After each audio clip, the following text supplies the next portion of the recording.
સ્વાગત છે તમારું ફરી એક આજના નવા વિડીયોની અંદર મિત્રો આજના વિડીયોની અંદર આપણે આજના તાજા સમાચાર વિશે વાત કરીશું સાથે પીએમ કિસાન યોજનાનો 23મો હપ્તો એના વિશે પણ વાત કરવાની છે 23મો હપ્તો ક્યારે આવશે કયા ખેડૂતોને આનો લાભ મળશે સાથે નવી યોજના શરૂ થઈ છે ખેડૂતોને મળશે મોટો લાભ તો કયા ખેડૂતોને નવી યોજનાનો લાભ મળશે ને નવી યોજના કઈ છે સાથે અન્ય સમાચારની વાત કરીએ તો મોદીજી રડશે બિગ ન્યૂઝ ગુજરાત ચોમાસું બિગ ન્યૂઝ પીએમ કિસાન યોજના 23મો હપ્તો જાહેર 5 દિવસ માટે બેંકો બંધ રહેશે રોહિણી નક્ષત્ર બિગ ન્યૂઝ આ તમામ સમાચારની આપણે આજના એક વિડીયોની અંદર વાત કરવાની છે એટલા માટે આજનો આ વિડીયો તમારે એન્ડ સુધી જોવાનો છે જો આજનો આ વિડીયો તમને પસંદ આવે તો વિડીયોને એક લાઇક કરવાનો છે તમે આપણી આ ચેનલ ઉપર નવા હોય તો ચેનલને પણ સબસ્ક્રાઇબ કરી દેવાની છે જેથી કરીને આપણને પણ ખબર પડે કે કેટલા લોકો આપણી સાથે જોડાય છે અને સાથે કમેન્ટ કરીને ખાસ જણાવવાનું છે કે તમે આપણો આજનો આ વિડીયો કયા ગામમાંથી અને કયા જિલ્લામાંથી જોઈ રહ્યા છો જેથી કરીને આપણને ખબર પડે કે આપણો આજનો આ વિડીયો આ ગામ આ જિલ્લા સુધી પહોંચી રહે છે તો વિડીયોની શરૂઆત કરી લઈશું આજના પ્રથમ સમાચારથી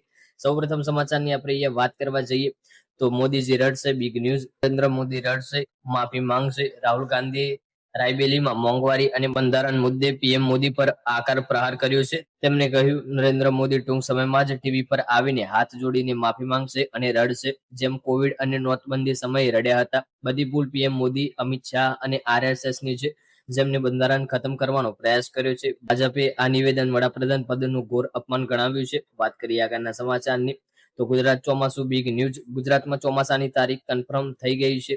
ભારતીય હવામાન વિભાગ આઈએમડી અનુસાર દક્ષિણ પશ્ચિમ ચોમાસું 22 થી 26 મે 2026 વચ્ચે કેરળમાં વહેલું દસ્તક દેશે જોકે આ વખતે ચોમાસાની ગતિ ધીમી રહેવાના કારણે સમગ્ર દેશને કવર કરવામાં સામાન્ય કરતા વધુ સમય લાગશે જૂનથી સપ્ટેમ્બર દરમિયાન વરસાદ 7 થી 14 દિવસ સુધી અટકી શકે છે મહારાષ્ટ્રમાં 8 જૂન 8 થી 15 જૂન અને ગુજરાતમાં ચોમાસું સામાન્ય કરતા થોડું મોડું એટલે કે 18મી થી 25મી જૂન વચ્ચે સંભાવના છે વાત કરીએ હવે આગળની સમાચારની તો પીએમ કિસાન યોજના 23મો હપ્તો જાહેર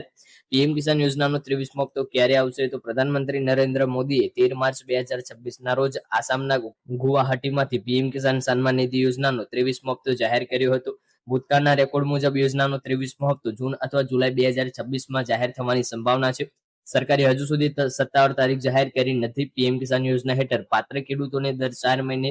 2000 રૂપિયાનો હપ્તો ડીબીટી દ્વારા ખેડૂતોના બેંક ખાતામાં મોકલવામાં આવે છે વાત કરીએ આગળના સમાચારની તો 5 દિવસ બેંક બંધ એસબીઆઈ 5 દિવસ માટે બંધ જો તમારી પાસે એસબીઆઈ સાથે કોઈ પણ તાત્કાલિક કામકાજ હોય તો શુક્રવાર સુધીમાં તે પૂર્ણ કરો આ પછી એસબીઆઈ 4 થી 5 દિવસ માટે બંધ રહેવાની ધારણા છે 23મી મે થી ચોથો શનિવાર છે અને 24 મે રવિવાર છે ત્યારબાદ બેંક કર્મચારીઓને 25 અને 26 મેના રોજ હડતાળ પર રહેશે બકરીદની રજા 27 મે અથવા 28 મેના રોજ આવવાની શક્યતા છે પરિણામે બેંક 4 થી 5 દિવસ માટે બંધ રહેશે જો કે આ સમયગાળા દરમિયાન ઓનલાઈન સેવાઓ કાર્યરત રહેશે વાત કરીએ હવે આગળના છેલ્લા સમાચારની તો રોહિણી નક્ષત્ર બિગ ન્યૂઝ વરસાદ ખેતી માટે સારો અને લાભદાયી અંબાલાલ પટેલને